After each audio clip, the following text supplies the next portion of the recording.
Legacy Maker, the All Sports Network.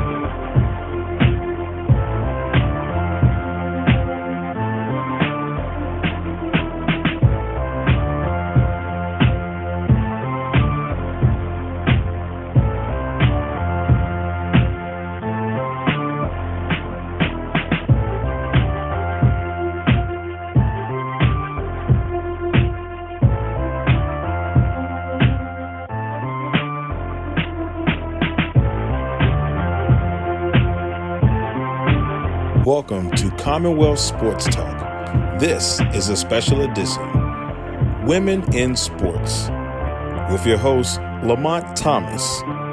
Today's special guest, Lauren Cevis, Deputy Athletic Director at Jacksonville University.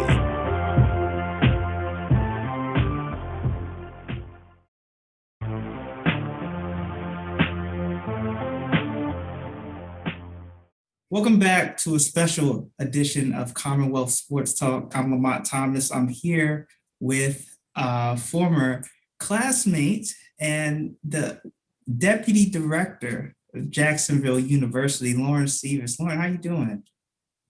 I'm doing so well, Lamont. It's so good to see you. We haven't talked or chatted in so long. It has. It's been a while. So this is definitely a treat, to catch up, especially here. So let's first start by telling everybody what you do at Jacksonville University as Deputy Director.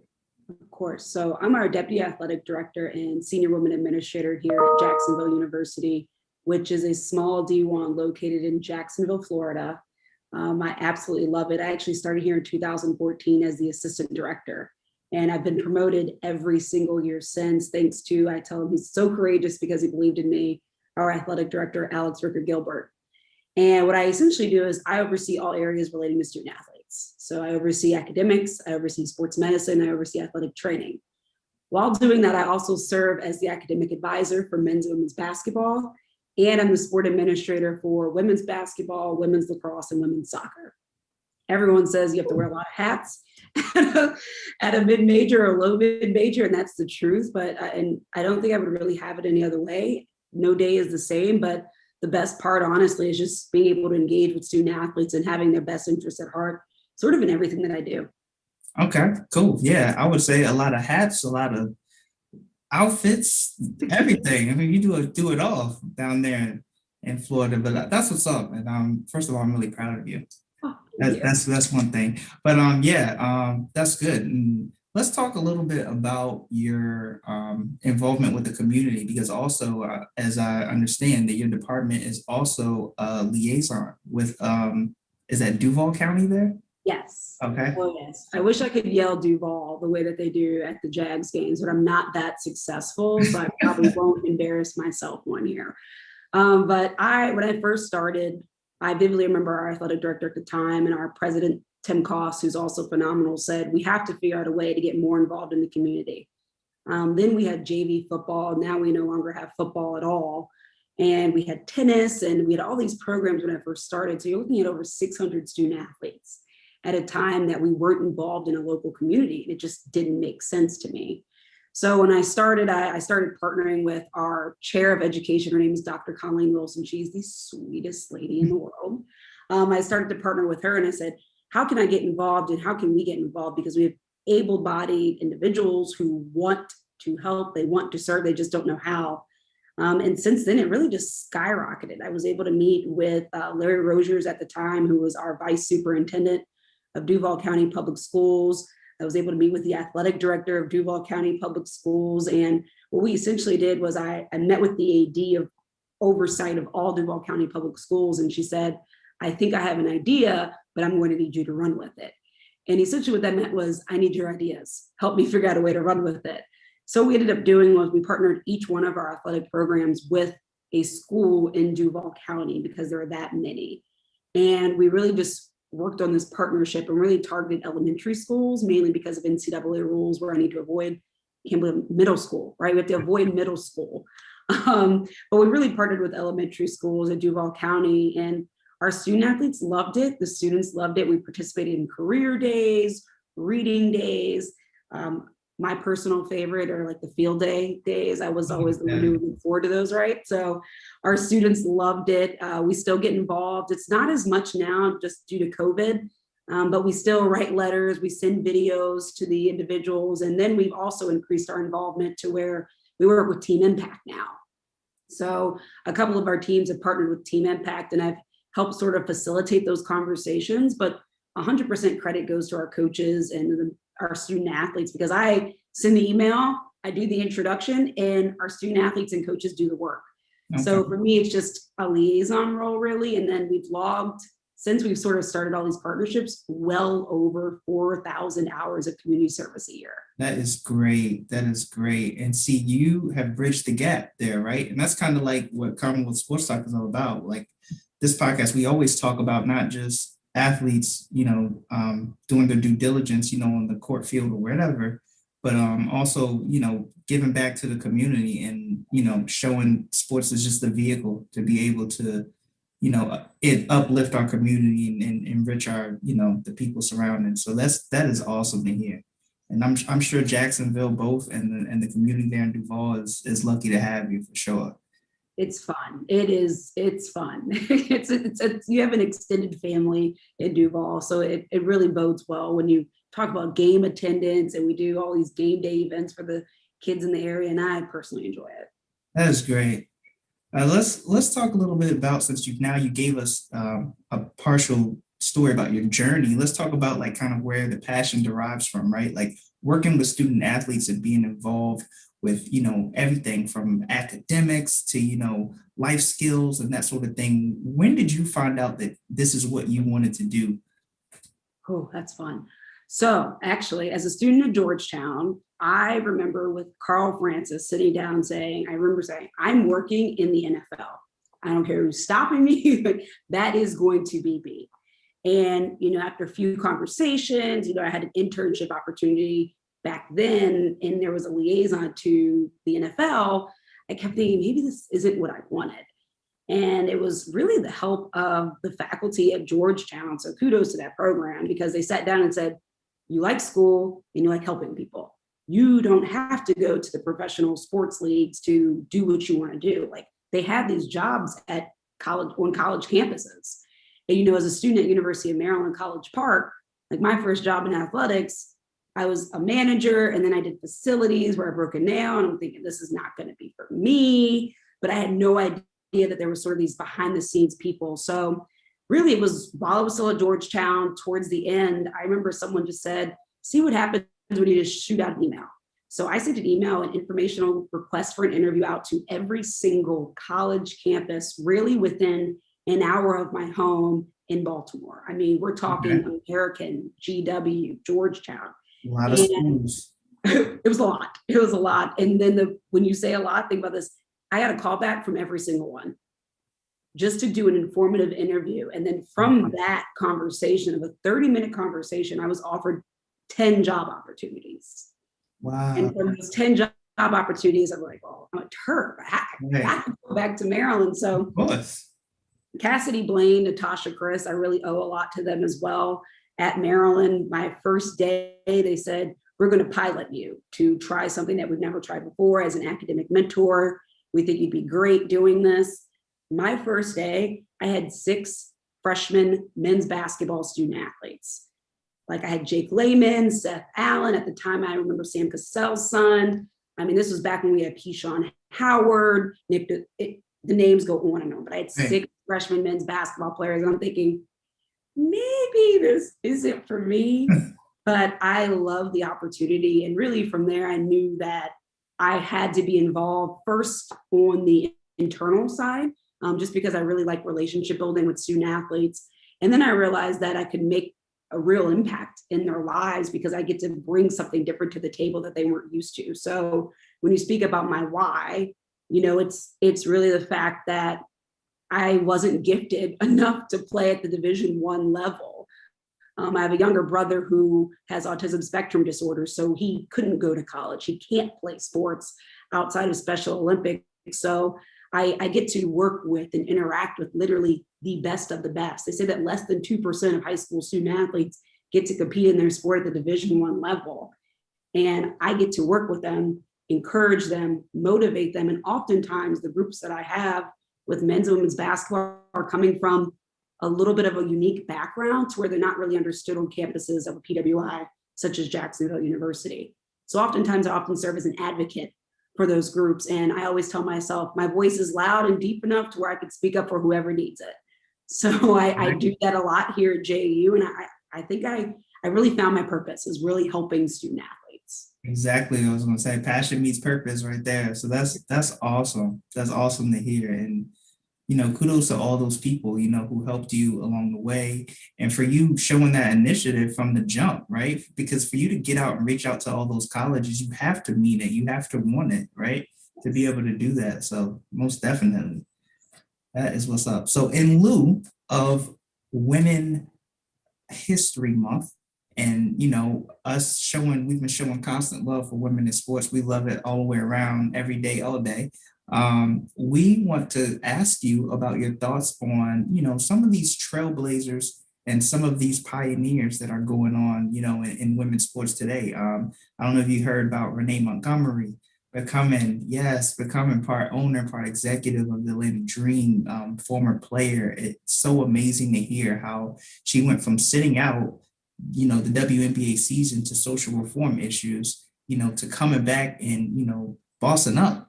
Right? Like, how do you feel about that? What does that mean to you to hear about those kind of stories? Jen Welters of the world. We have her on the show too. So. I love it. So when you asked me sort of to do this, I sat back because it's Women's History Month. So I actually do a We Lead seminar here at JU where students say, well, Miss Lauren, what got you started? Like, where's your motivation? I wrote down names, right? I'm thinking Becky Hammond, right? She was a first in 2014. Dr. Jen Welter, she was a first in 2015. Sarah Thomas, a first in 2015. Candace Story Lee, a first in 2020. Kim Eng, a first in 2020, right? So you're hearing firsts now. Like, I get to be a part of all of these firsts to where I think that it's not just exciting, because at first, you're sitting back and I know this is all Virginia, everything, right? You see Carla Williams, you're like, oh my goodness, we've made it. Like, we are here. And you're thinking, we can actually do this. Like, women can do this. Black women can do this. Absolutely. And then you're actually seeing them break the mold even more into like men's sports, NFL, NBA. And that's really, to me, like, I get chills talking about it, because when you have, I have a soon-to-be, I call her my bonus daughter, soon-to-be stepdaughter, and you're talking to Riley, and she's saying things like, when I grow up, I want to be, she wants to do hair. I was like, no, like, you're an NBA coach.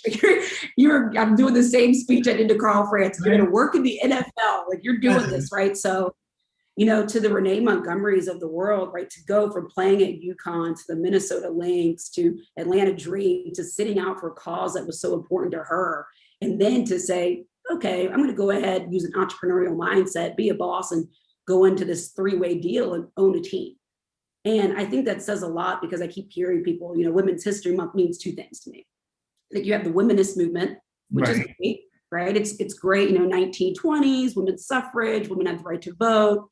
But it's still left behind a very important group of women, Black women. So when I see like the Renee Montgomerys of the world, I'm thinking, oh my goodness, like, she now gets to be the person I get to show Riley, my soon-to-be stepdaughter, and say, this is what you can do. It's not just about playing basketball. You can be a social activist as a female in today's society. You can own a sports team as a female in today's society. And I think that's what a lot of young women need to start seeing, is that we don't have to keep going into these sort of like communal trait positions. Like, I don't have to be the nurturer. In full disclosure, I'm probably not that good at it, but you know what I mean? Like, you keep talking about agentic and communal traits, but we could just be women that are bosses doing the job well. And for me, it's really, I thank all of the women who come before, and it's, I don't want to say sad, but it's sad to say that these firsts are just 7 years removed. But Right. you have to be thankful, right? Sarah Fuller, right? Vandy, soccer player turns football player, right? So you have to be thankful of all of these individuals. Abby Wambach, I think I've listened to her Wolfpack book 100 times. Right. It's our Wolfpack, and I'm going to steal it. So hopefully this isn't trademarked, Abby, if you listen. But it's a wolf pack, and we have to be able to, and I think I'm going to steal this one. Hopefully I don't butcher it. But when you score a goal, she said that she immediately runs and points to the person that passes it to her. Then she said when she passes it and they score the goal, they immediately run in and hug, right? There's no moment where you're just looking at yourself and you're patting yourself on the back saying, I got this. You recognize the fact that it was your team that got you there.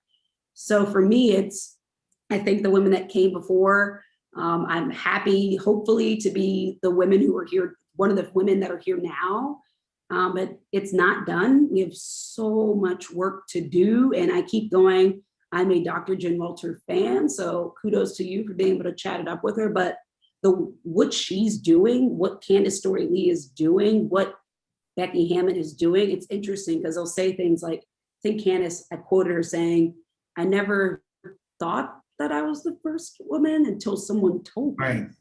Carla Williams said, I never wanted to be the first Black woman. She's like, I just wanted to be good at my job. Right. Right. So those are the things you sort of think about as women too, is I think behind the scenes, I like doing like the high five, and then I think also when you're in the day to day, it's like, no, we're just good at our job. Who cares if I'm a male or female? I'm just good. So that's the part that I like. And the second part is really that the womanist movement. I think that's where I've transitioned to. Like I am a feminist, but I think also a womanist is this concept of like, okay, let's not forget about minority women that were also left behind. Absolutely. So Kim Eng, I cannot, that's amazing, right? What she's done with the Marlins. So Yes. I mean, as you can tell, I'm excited.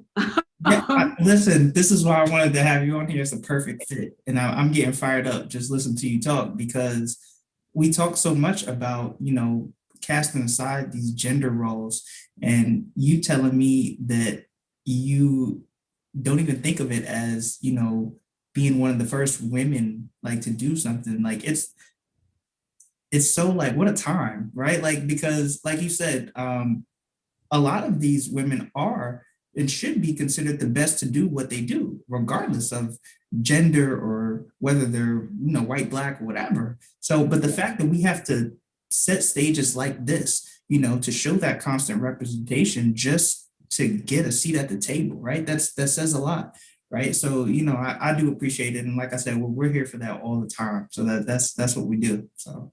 I love it. I think the biggest piece, and I said this on one of our ASON podcasts, is I want to get to the point where it's the seat at the table has my name on it, and then my voice is expected to be heard. Right. So like I think I told someone, diversity is having a seat at the table, inclusion is having a voice. And I think hopefully during Women's History Month that women, student athletes, non-student athletes are really finding power behind their voice and utilizing it for positive change. Like, that is my goal. Absolutely. Absolutely. And see, and you're already peeking into the next question I'm going to ask you, which you don't have. And I did this purposely. Right. So this podcast is brought to you by the network. Is called Legacy Maker Sports Network. And we love asking the legacy question. So with that being said, I want to ask you, when it's all said and done, when your career's over, right? Like, what legacy do you want to leave behind, just as far as what you're known for? Like, right. So like at the end of the day, when it's all done and you hang it up and you're retiring, they're going to say Lauren Cevis was the type of person to educate, encourage, empower, and elevate. 4 E's. Educate, encourage, empower, and elevate. If that could be written on a headstone, on a whiteboard, on anything, I just think those 4 things, if someone could, even if it's one of the 4, if someone felt that I've done either of those things for them, I'm good. I like that. You were ready for it. I'm good. Must be the big Very good. There it is. All right, well, everybody, well, there you have it. Lauren Cevis, Deputy Director, Jacksonville University. Lauren, it was good to catch up to you. I'm glad that, you gave us your time, and hopefully we can have you back. Of course, I look forward to the next time. I will be back. We'll have to, you see the calendar in the background. We'll figure it out. Right. Busy lady. All right, I appreciate it. You enjoy the rest of your day. Thank you, you too. All right.